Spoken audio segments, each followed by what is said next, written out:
It's a lovely crisp November morning and I'm cycling from my hometown in Bath to Brecon Beacons Youth Hostel, where I'm going to spend the night. It's about another 55-60 miles that way. When I get to the other end of the bridge, I'll be climbing out of the Usk Valley over to the Usk Valley, and I'll be following the river Usk upstream most of the afternoon.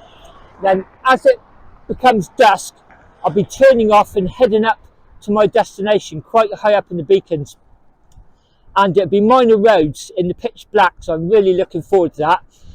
I've bought a video light as well, so I'll try and film that and do an update when I get there.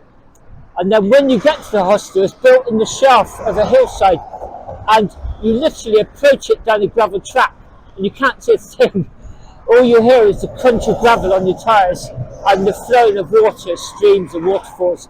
And it's only when you get to about 100 yards from it, it suddenly appears around the corner like a bright oasis of warmth. So it's such a great feeling getting there.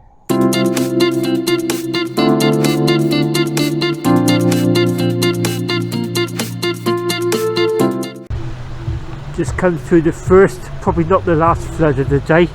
That car is taking it cautiously. It actually came up to the soles of my shoes. I had to pedal a couple of times. I didn't get my feet wet, but I was really concerned that there may be a puddle which made me fall off.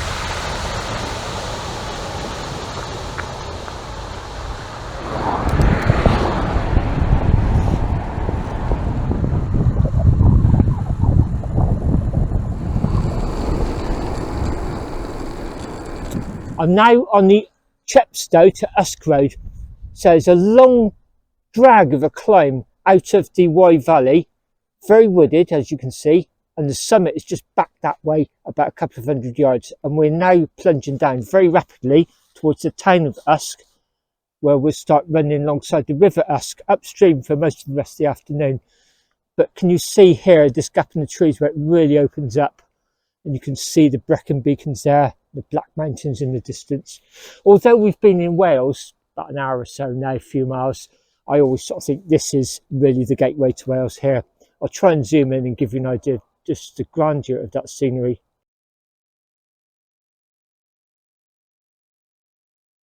Over to the right is the Black Mountains. They're very distinctive summits. And then to the left, there's the Brecon Beacons. There's a red kite flying up there actually. And that's the road snaking all the way down there. About 5 or 6 miles, pretty much down the hill to Usk.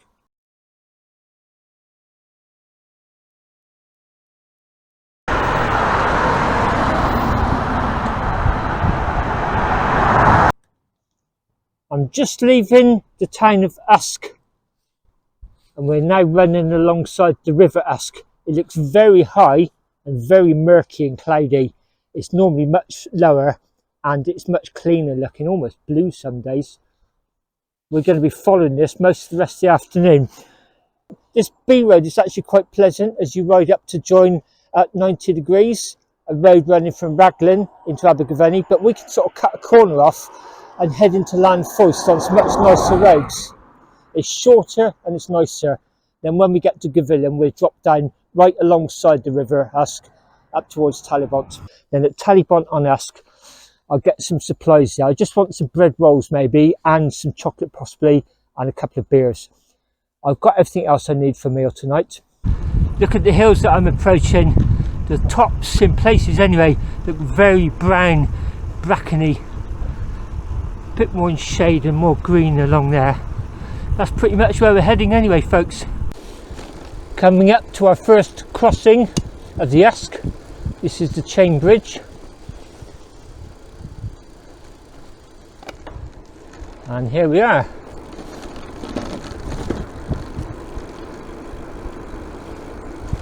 Gosh, that just looks so high. Not surprising all the rain we've had recently. I'm now on this B road, halfway between Usk and Abergavenny this way, and this is where I turn left. So in effect, instead of going up further, turning 90 degrees and heading left, I'm actually going to curl around to Llanfoist and cut a corner off, and it's much nicer through here. I'm not going to try and pronounce his names, it's what that says. I can read that, Usk Abergavenny. Yeah, so we're heading down there.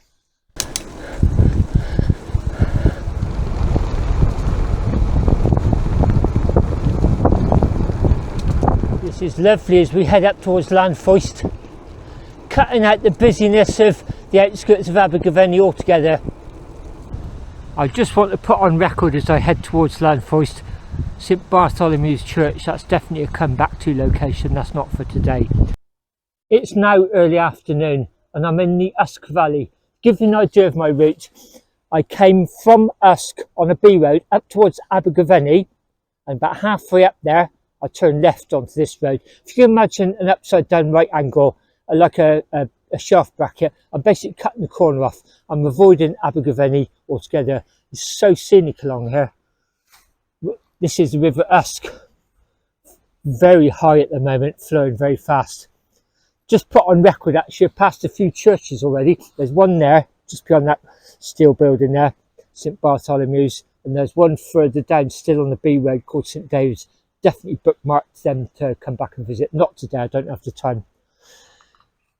I watched a talk from the church's conservation the other evening, and I thought it may be a little bit over my head because I'm one of these people that I don't like detail. I just like a very shallow depth of knowledge, but spread over a wide area. But it was just right for me. It was entitled How to Read a Church, and I learnt so much of interest there. I can't wait to go back and explore them like with fresh eyes. Anyway, onwards to Llanfoist, then left underneath the head of the Valleys Road, and then we're just going to carry on following the Usk up until Talibont, where I pick up some supplies, and then shortly after that we're turning left. It should be getting dark about then, into Bandit country up towards the hostel.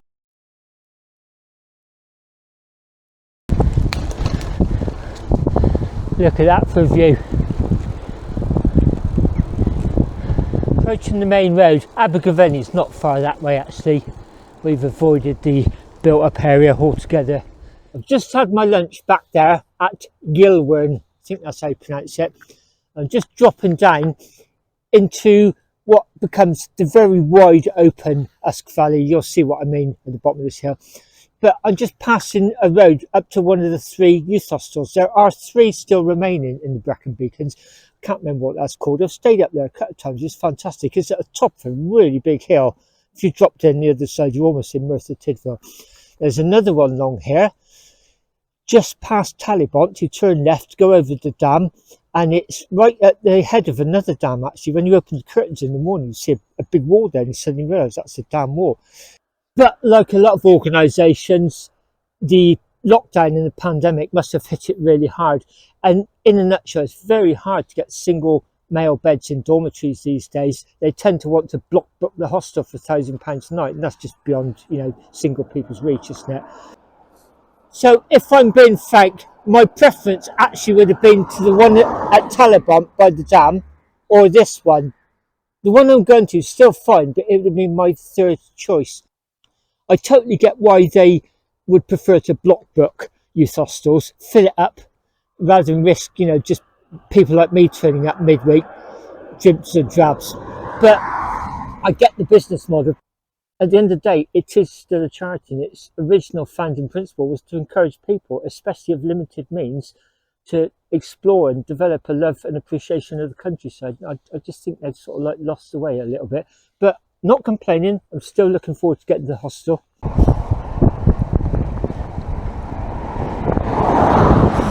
I'm just dropping back down to river level. There'll be the bridge over to Crickhow shortly. I'm coming back that way tomorrow, so I'll show you the bridge. Looking over at Crickhow, those amazing craggy peaks. And the beacons go all the way around there. That's pretty much the direction we're heading. Talibont's 8 miles, and then a couple of miles after that we'll be turning off this road and snaking up to the hostel. Look at these stunning autumn colours.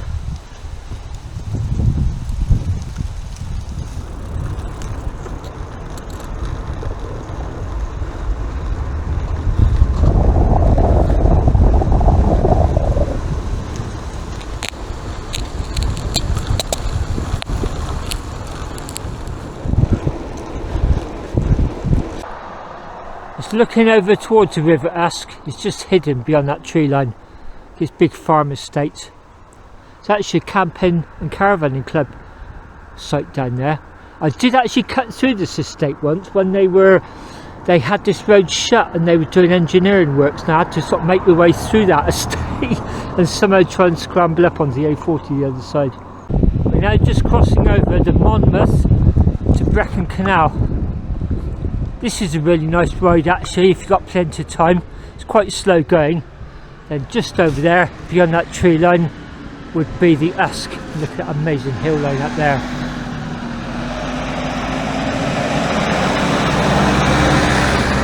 As you can see, it's mostly farm traffic around here. I've ridden this road so many times over the years, but you all see different things, you know, whatever you're looking for. This is a perfect example. You can hear it. I just stopped to see that it's a little gully, all the water running down.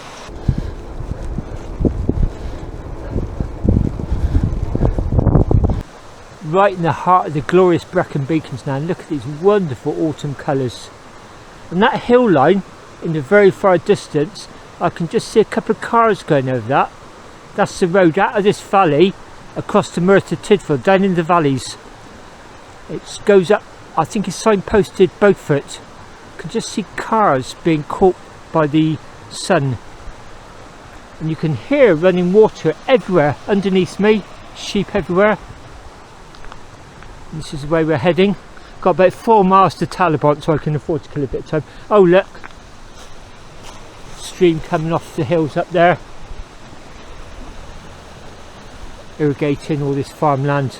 Then that'll be flowing down into the Usk, which is literally just along there, just slightly out of view. Look at those wonderful colours though. Now in Talibant, look at this big stream coming down off the hills. That'll be flowing that way down into the Usk. Just round the corner will be the village stores, post office and cafe. That's where I'm going to stock up with some bread. I've already got some chocolate and some beer for tonight. Got 4 pints of Carlsberg for less than a £5. I actually asked if I could split them, but he sort of said no, so I've just got to carry all this up to that hostel. I'll probably end up giving a couple of those away tonight actually. It was either that or a bottle of Prosecco, and I don't really fancy wine. And I got 4 bread rolls, so I'm sorted. At the next village we turn off left onto the Taff Trail, and then we turn off that.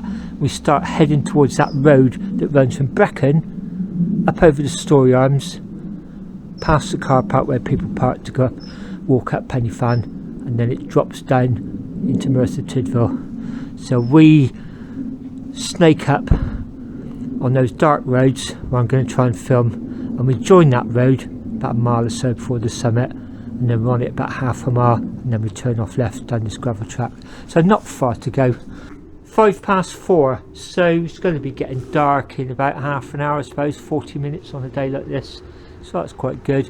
I can always waste a little bit of time on that network of roads.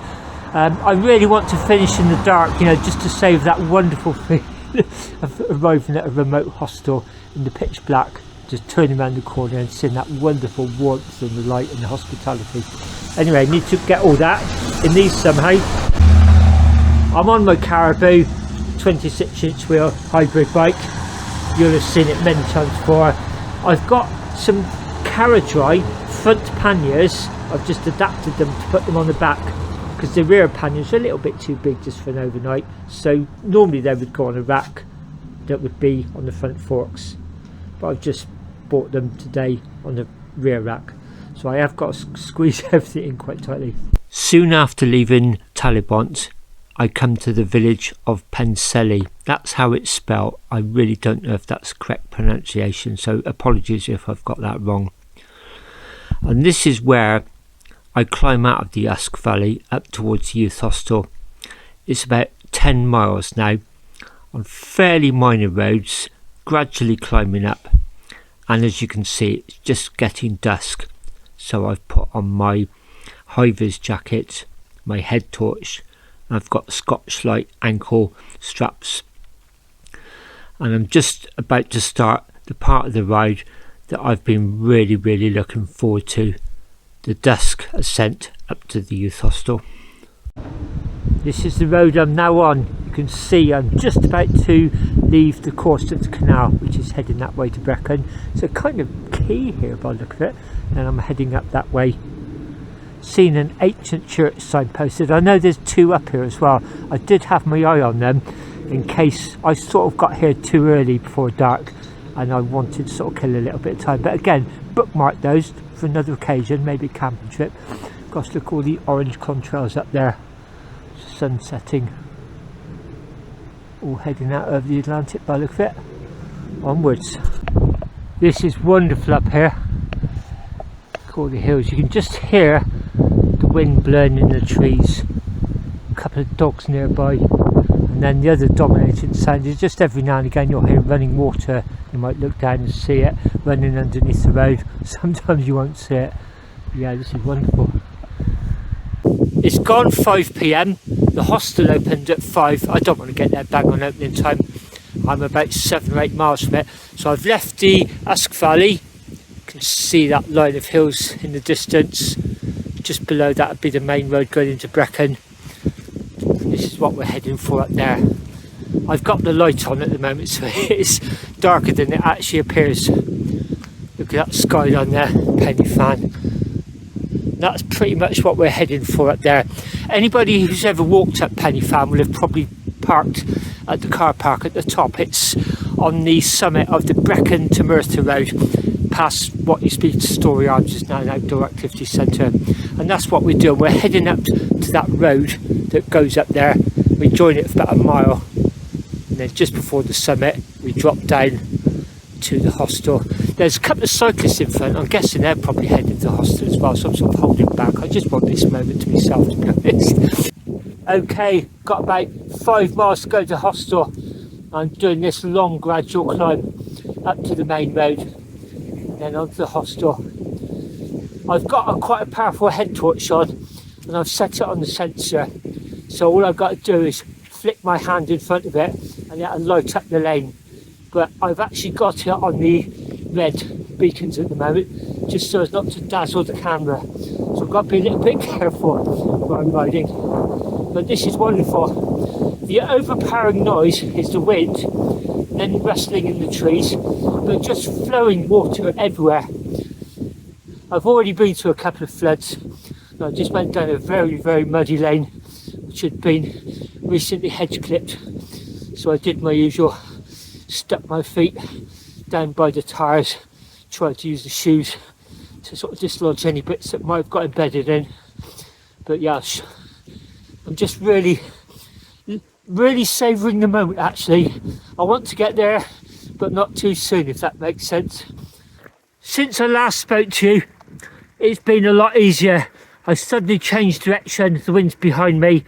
You may see I'm coming up to a sharp left-hand turn. I'll be joining that main road. I've got my spoke lights on as well, so that's been cheering me up. But this section has been everything I wanted it to be. 2.4 miles to go.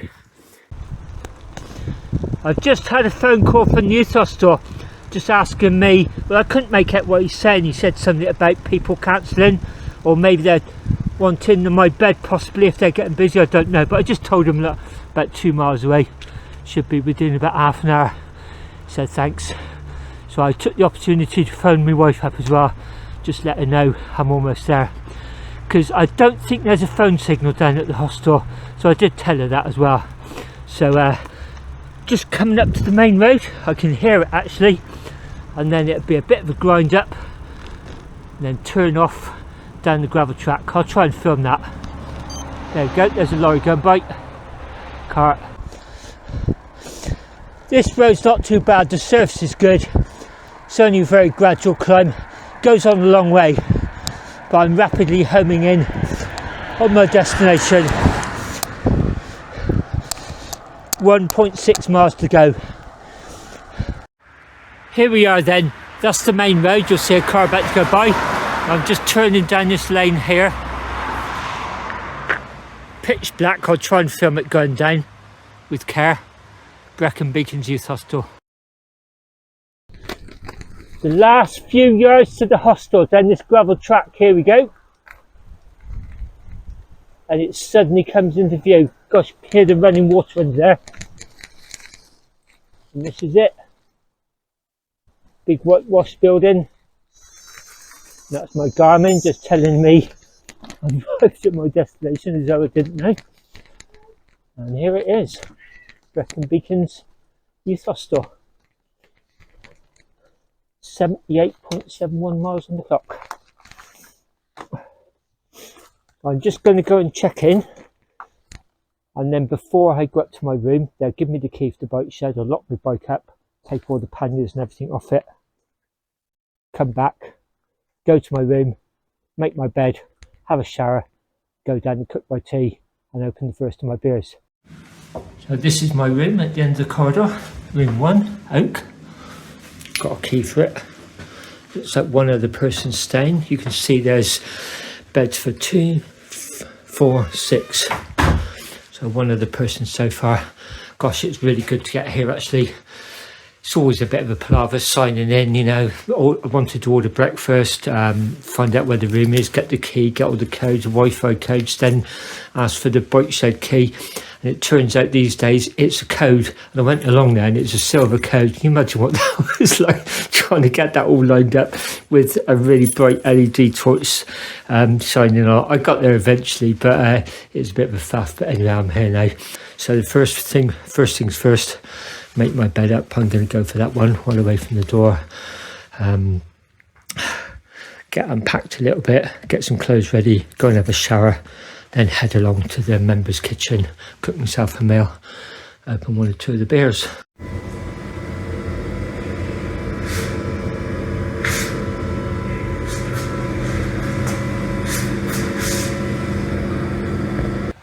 It's coming up to 9 PM and I've just come outside the hostel. I've actually gone down a couple of steps to their picnic area and you can just hear the running water. I know from the map and I know from previous visits that there's a couple of streams running along right underneath, and I wouldn't even attempt to pronounce their names. That's why this afternoon I called it Bandit Country. I just don't want to insult Welsh people by mispronouncing the place names. It's just easier just not even attempt it.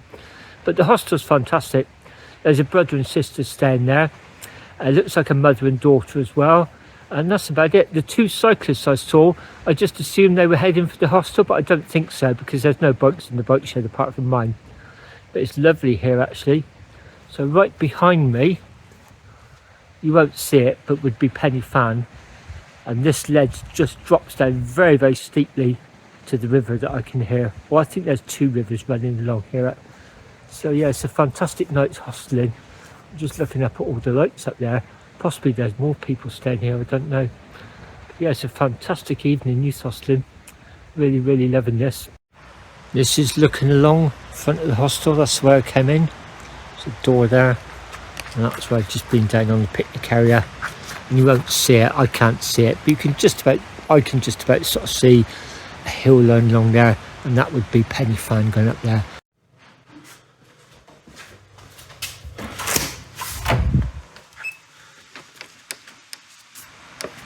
Just coming up to 7 AM and this is the view this morning. I'm back at the hostel. That's the way I came in last night, along this gravel path. And then this is a really nice viewing area, looking up towards Penny Fan. Somebody's down there already actually. As you come down in off that gravel track, you cross over a bridge, I remember now, and you can hear that stream flowing down off the hills that side. I couldn't see it last night, I could just hear it. Very loud as I went over that. Oh, some carcasses of pumpkins where they've had Halloween displays. This is that amazing view.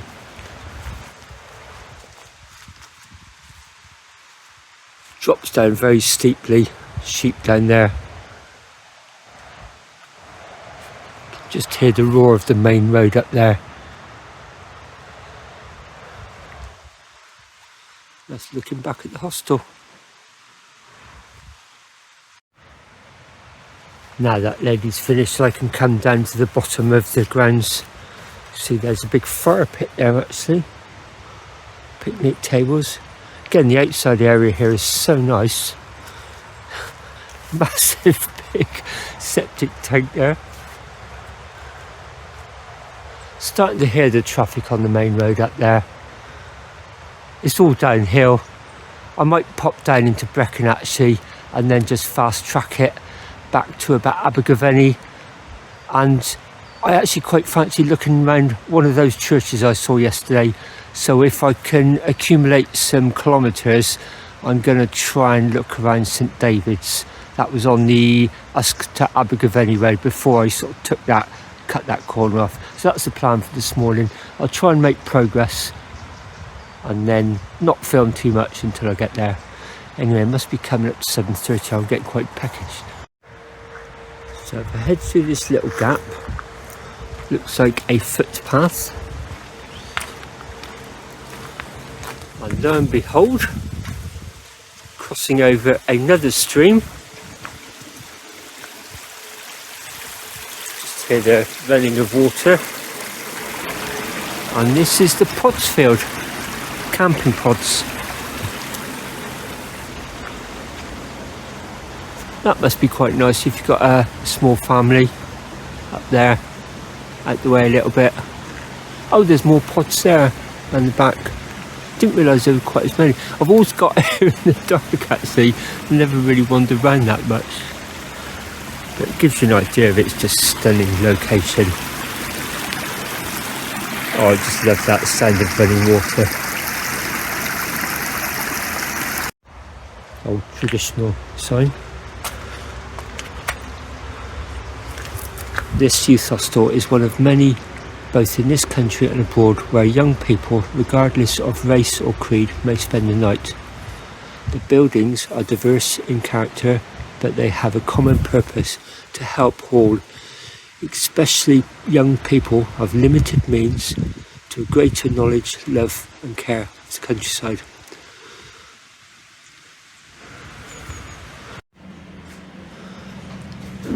This was the lounge that I didn't even come into last night. Last time I was here, we'd all got here soaked. There was a few of us, cyclists, walkers, etc., and that fire was on, and it was so welcoming. And I remember that occasion going into the drying room, to try and dry our clothes overnight, and it was just damp. It was like a cave. In contrast, I went in there last night, and it was like a sauna. There was very few things in there, so I've put my towel in there. Oh, there's a map of the YHA network. I'm a life member. I haven't paid for 15, 20 years now. I paid in 5-year instalments, and I just never have to bother about subs again. That dark shaded area is the Brecon Beacons. This is the one I'm at. YHA Brecon Beacons. And then that is the one where you get to Talibont, and then you cross over the canal and head over a few miles to some dams, and that's Danny Wenalt. That's really, really nice. And then when I first dropped down back into the Usk Valley after I'd had my lunch, I said there was a place there where there was a really steep hill going up, and that's it, Langattock Bunkhouse. I tried to get in both of those, but it's very difficult getting single beds now. YHA seems to have changed their policy. They would rather go for block bookings. Years ago I stayed up at Decent. I don't think that's open anymore. Bread in the freezer.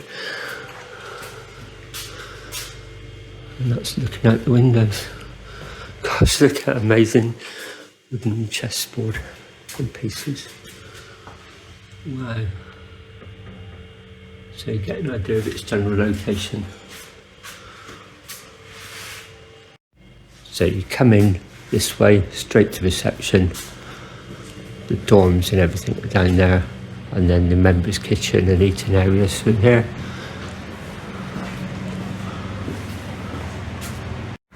Gosh, 7:30, look how bright it is already. Even some blue sky, look.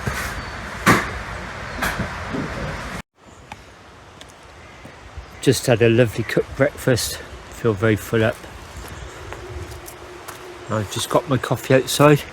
I'm just looking at this wonderful view, all the autumn colours. Can't see it, but you just hear that stream flowing really fast downhill to join that river down there. Can hear a little bit of noise on the main road behind me, but the main noise here is just basically the wind going through the trees and the water flowing.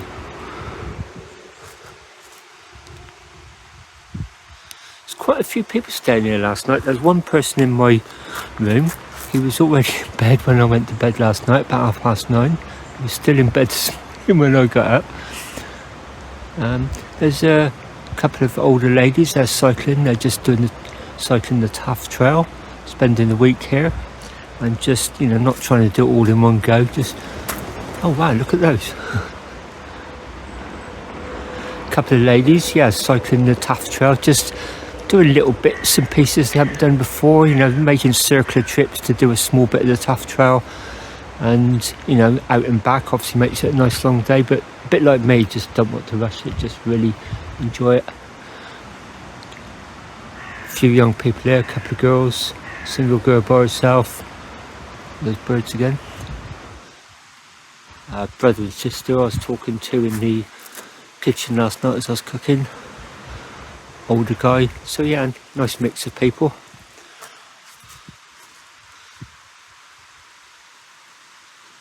As soon as I finish this coffee, I'll be heading back to my dorm and then start packing up. It's just got 8 o'clock. I mean, hopefully I'll be on the road by 9. In case you're wondering, the cost here last night was £13.50. And the breakfast I had was £8.95. That's definitely gone up in price. I think it's cheaper if you book online. I should have done that, to be honest. I've forgot. So this is the dark alleyway in between the reception area and the dormitories, and these are the members' drawing rooms. I think mine was in here. Yeah, so we tend to crank up the heat in here overnight. Yeah, my towel's completely dry. As I said last time I came here, this was like a cave.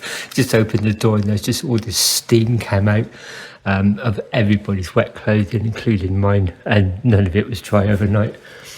This morning it's fine. Then you carry along this corridor,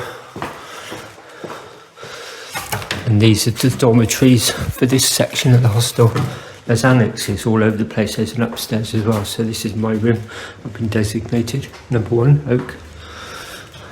Along here there's more dorms, and this is the WC shower area. That shower last night was piping hot, really, really hot. It was so nice because I kind of was cold a lot yesterday. The wind was much colder than I'd imagined it'd be.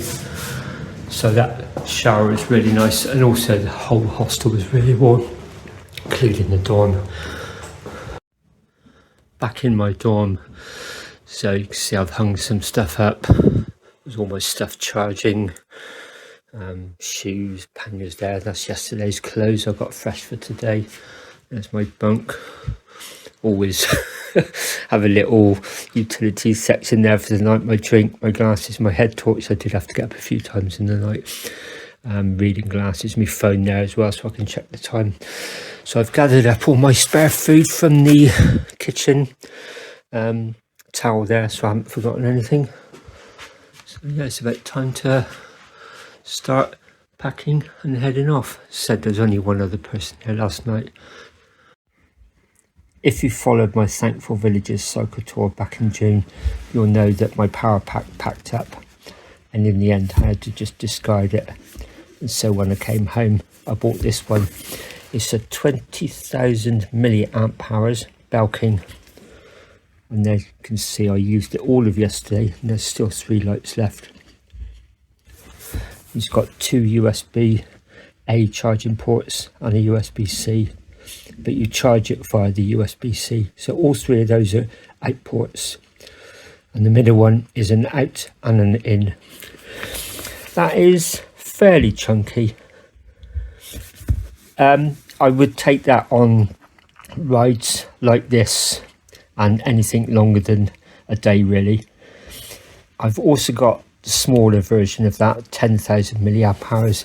It's a little bit smaller, a little bit thinner, but much lighter, and that's what I carry on day rides.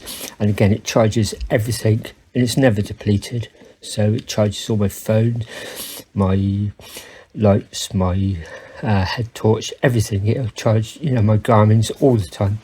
So yeah, that's the two I've got. So the 20,000 milliamp hour Belkin, and the blue one, just so I don't ever get confused, is a 10,000 milliamp hour Belkin. And they're both fast charging. I didn't even know what that was until I started researching them, because I found on the Thankful Villagers cycle tour it took so long to charge everything, and I didn't realise a lot of devices now are built with fast charge capacity, as long as you use fast charge cables. And even when I top this up at home, I've got a fast charge plug in the cables. And I saw a review on this on YouTube, and it claims to fully charge from depleted in 3.5 to 4 hours. But this guy did an experiment with just normal standard cheap USB plug-in cables, and it was a staggering 18 hours. And I do know this does fully charge in 3.5 to 4 hours, because I tried it at home. So yeah, for the sake of an extra £8 or £9, fast charge cables and plugs. So I've got changed, I've had a wash and a shave. I've stripped my bed down, so there's all the bedding there. I will ask them on the way out whether there's a special place to leave that. Sometimes they'll have a laundry bin, other times they'll just say leave it by your bunk. So there's it ready, be prepared. So this is what you come to. They make the beds fresh, covers on everything. So that's what you arrive to. You literally just pull the quilt over yourself, and then, you know, traditionally you were expected to strip your bed the next morning, because let's face it, how do they know which one you slept in otherwise? When I first started youth hosteling in my late teens, this would be in the late 70s, the formality was a bit different actually, because it's communal living, you know, and it's been provided basic and cheap. You're expected to sort of muck in, and I like that. You would go and ask for a job to do the next morning, and it'd quite often just be clean your room out, hoover the carpet, or sweep the hallway. And you know, that used to be a talking point in hostels. What's the most unusual job you've had? So I can only tell you what other people have told me, so this is like second hand, but one of them sort of says he was asked to go up and clean the gutters out, you know, because the leaves had been dropping in and clogging the gutters. And another guy, I was honestly told this, when the warden asked him what he did for a living, he said he's a piano tuner. He said, oh great, you can tune up piano. There was virtually no tools, he had to do it by ear, and he spent about 45 minutes doing it, because he genuinely loved doing it actually. So yeah, that was an unusual job, but they removed that years ago. But I still like the ethos of, you know, you do as much as possible. While I was waiting for me pasta to boil last night, I was just doing other people's drying up, because they'd left stuff in the drainers. I'm quite happy with that actually. The other thing about when I first started youth hosteling, it's based on Quaker principles, no alcohol allowed in, and they gradually started to relax it. They knew people would maybe want wine with dinner, and in the end they just sort of like, they got licensed, and so they sell alcohol now. They ask you don't bring your own, but I do. But yeah, so they're quite relaxed on alcohol. I've never seen anybody drunk in a place like this, so you know, I hope it doesn't happen. And my packing, this is just purely personal preference based on years of experience. So I've got two panniers. One of them, the right hand side, I'll pack everything down the bottom in that, like things like my shoes and my evening clothes, wash kit, all that sort of thing, all the stuff I'm not likely to need on the road. And then right at the top of that pile, I'll have things like my waterproof, my sunglasses, puncture repair kit, everything, all my tools, some spare inner tubes, you know, just anything right at the top that I may need quickly. And the other one I'll pack down with my clothes, and then that's the one, the left hand side, that's the one I want to access on the road. So that I have my camera kit, my money, my lock, keys, everything like that. Just the main thing is to keep things you may need on the road very close to the top, because you don't want to be going down this right inside a pannier, you know, in the dark to look for a head torch, for instance. So that's my system. It's, as I said, that's my system. It's based on personal preferences, but you know, there is a little bit of structure to it. And now I'm nearly ready to go. The power pack will be quite near the top, and you can probably see I'm charging my head torch just in case I need that for later on. And then I've got a very short USB-C lead in. That'll be for my camera during the day and if I need to top my phone up. So that'll be in my saddle bag, just charging constantly. As soon as that's fully charged, it'll switch itself off. That's me all packed up, ready to go then. It's my bed, bedding at the bottom. Just final check, I haven't left anything. I've just taken my shoes and socks up to the door because I noticed there's quite a bit of mud on it, so I don't really want to be walking out through the hostel. So, time to go to the reception, give them back the keys and thank them for a nice night, and then I'll be on my way shortly.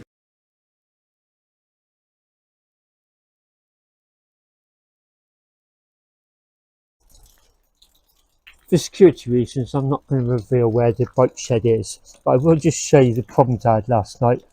Can you see the code? And I was trying to read that with the head torch shining on it, and I got in eventually, but it took me a while. So I made sure I didn't unscramble it too much last night. But this morning it's fine, but in the dark that was a bit of a problem. Now to see if I've got a flat tyre at all. No, they both seem okay. I was a bit concerned with all that head. I was a bit concerned with all the hedge trimmings I went through. I kept thinking to myself, if you're going to get a puncture, let it be a slow one overnight. But it seems okay actually. Coming on to rain again. My plan is, I think, to put all my mitts on and my waterproof. There's a long drop down on that main road. Now I'm going to carry on down there. I'm not going to do the wiggly lanes as last night.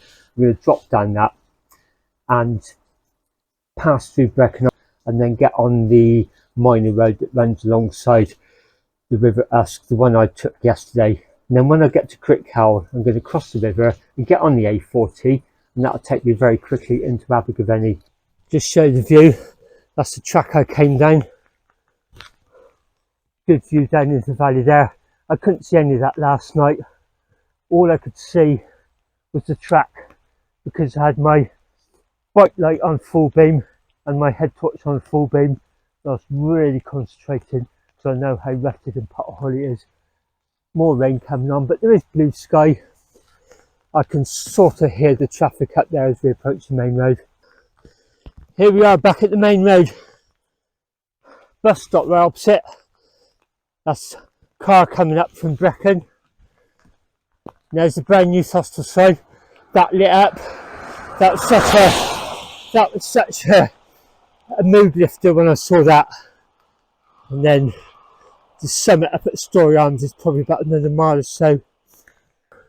I'm ever so warm actually in all this kit. There's a long descent, so I don't want to risk getting cold. Thank you Brecon Beacons Youth Hostel for a wonderful stay. That really was nice.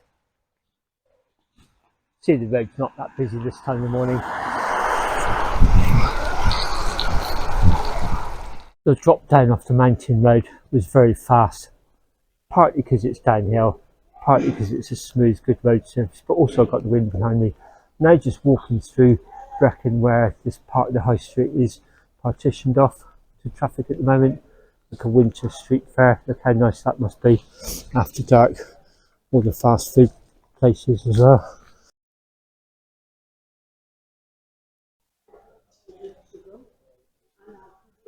Gosh, look at that poppy display. That's something else, isn't it? Oh gosh, I wish I had one of my knitted ones.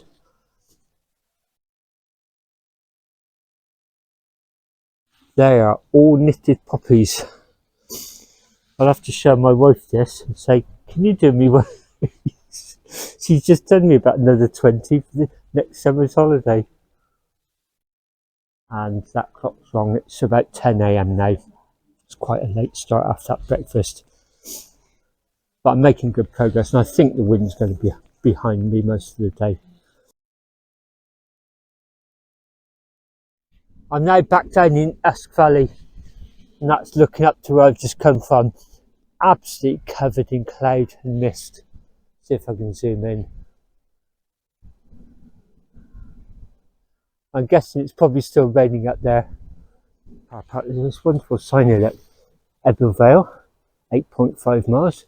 Crickcow, which is where I'm heading, 4.8. New Zealand, 11,000 miles. What the significance of that is. What have we got here? New York, 3,325. Sunderland, 320 miles. It's great, isn't it? I'm back down in the Usk Valley, and I had to share this little corridor of autumn with you. Just about every autumn colour you can imagine here.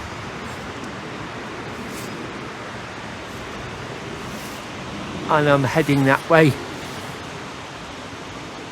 At the moment I'm just perched above the River Usk, so it's flowing quite fast from its source that way up in the Brecons or the Black Mountains, I can't remember which. Then it flows eventually into the Bristol Channel at Newport. That seems a million miles away from here. And I'm heading this way on this minor road. In about a mile or so I'm going to cross the Usk into Crickcow. Then I'm just going to main road it into Abergavenny, because like most Welsh A roads, it's not very busy apart from at rush hour. And then I'll probably stop at Abergavenny bus station. There's a good cafe there. That's where all the bikers go. Always loads of bikers there. Even on a weekday there'll be bikers there. Wow, just a few yards along. Look at this. Sun's just broken through and it's really making the colours look stunning. Wow.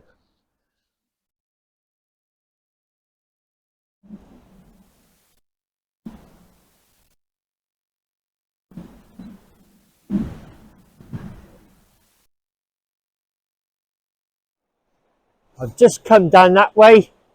Now I'm crossing over the River Usk. Look at this. And this is Crickcow. This is single file bridge controlled by traffic lights, so you'll suddenly get a burst of traffic. But it's easy enough to cycle across here or walk across using the pavement. And you get all these like refuges here. Gives you a chance to have a really good view. Wow, look how clear it is. Gosh, that is so clear. Lovely seat over there. All the craggy outline along there. It's amazing shapes of hills, almost like a volcano there. Let's look across here. Wow, you can just hear the water here as it's going over some sort of fall. Wow, just suddenly the volume just almost doubled. So instead of going up that way, I go off a very minor road that way. And it's in effect a Y. They both take you up the A40, but because I'm heading that way, I might as well go up that way. It's quieter as well.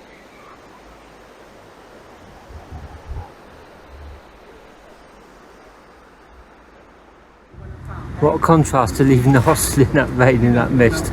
Now down at Abergavenny bus station cafe. I'm on the Abergavenny to Usk road. I'm probably more than halfway between the two. For anybody who knows the road, I've just passed over the chain bridge. Then you climb up a slight rise for a tree canopy. At the end of a long bike ride, when your legs are tired, that can feel like a mountain. And there's just turning off to the left. You can see it's St David's Church up there.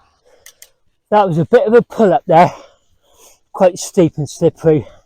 But it seems steep after such a easy few miles with the wind behind me. I've just passed Church Barn there. Ah, there's the church. People who know the road, there's the white windmill just before you get into Usk. So quite high up here compared to what I've been on.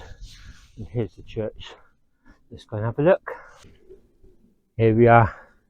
Unfortunately the church is locked, so I can't get in. I might have a look through the windows because they're opaque.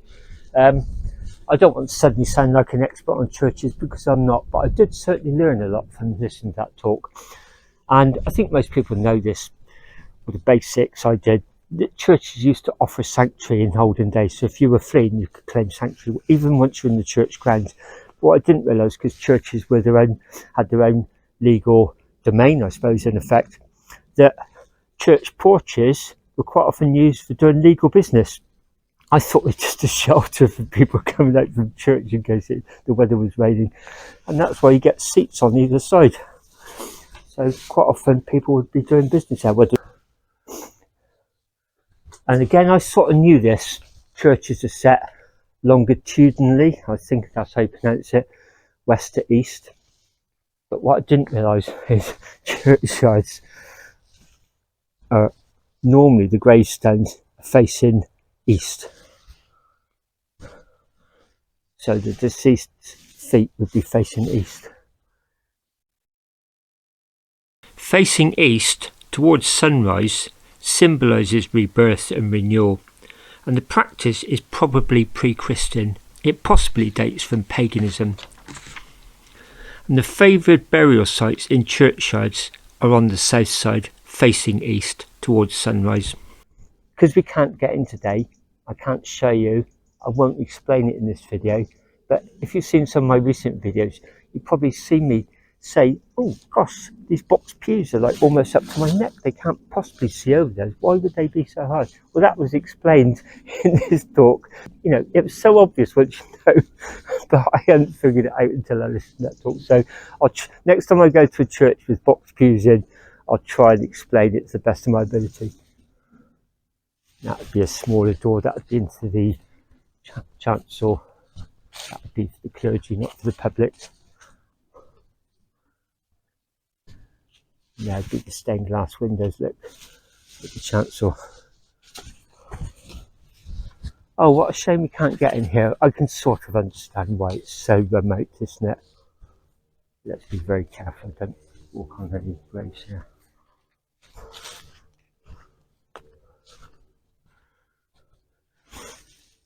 And the gated entrance, again, that's not a perfect example to try and explain it, but there's a reason for that as well, which again, when it was explained on this talk, I thought, oh yeah, of course. And the whole way it's designed with the seating and all that, it's so obvious once somebody tells you. We're just coming into Usk now, right alongside the glorious River Usk. Try not to dazzle you in sunlight. And the town centre is literally just round that corner. This is where we say goodbye to River Usk on this trip. It's going to be veering off to the right on its meander down to Newport. And when we get to Usk, we're going to be bearing off left towards Chepstow, ultimately the Severn crossing.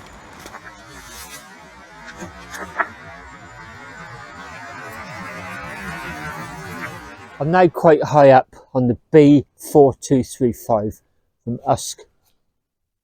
And this would start dropping down towards Chepstow. So this would have been my summit yesterday when I climbed up directly. But today, I'm going to carry on climbing up there.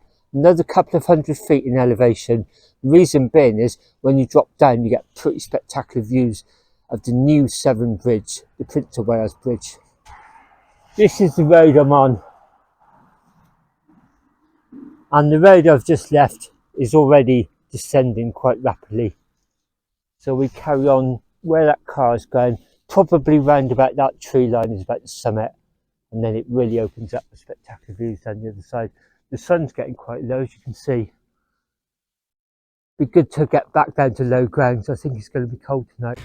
I've just made the long slog up out of the Usk Valley from the town of Usk, and I was heading over towards Chepstow. But any old axe rider will know what I mean when I say I turned right at the wooden bus shelter to take this alternative route down to Chepstow. And the reason being is you get these cracking views of the Severn Estuary. Come Bristol Channel, I think it changes its designation around here somewhere. And I'm looking down, see if I can zoom in a bit, I'm looking down at the new Severn Bridge, the Prince of Wales Bridge there. I'll get some cracking views of that as I descend it beyond my right hand side. Then there's all the wind turbines in the industrial area of Avonmouth. Then as I pan round, you see in the distance the Quantocks, and then in the far distance, in the hazy distance, Exmoor. See the Bristol Channel Islands from there.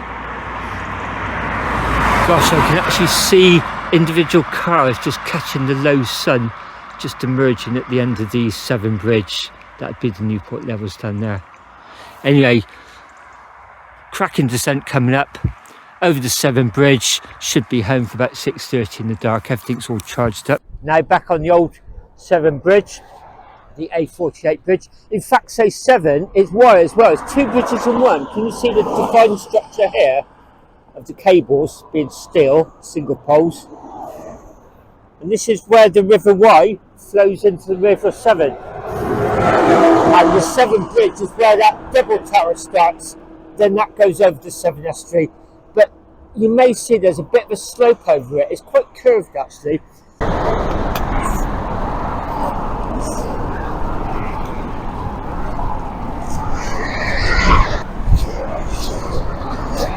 I crossed over the Severn Bridge. I'm now on the infamous Fern Hill, looking back westwards, sunset. There's lights in the distance there. That's the M4 heading towards Bath, Swindon, Reading, London, etc. This is a bit of a grind. This will be the final real big hill of the ride. I'll be cutting across the A38 staggered crossroads in effect, but that's going to be like the summit. It's at an elevated level. Then after that, it's pretty much mostly downhill back to Bath. Well, it's coming up to 7 p.m. and I'm still about 5-6 miles from home. It's just starting to come on to rain actually, so I'm sheltering under a bridge. So this seems a good place to finish the video off. Hope you've enjoyed coming along. As usual, thanks so much for watching. See you next time.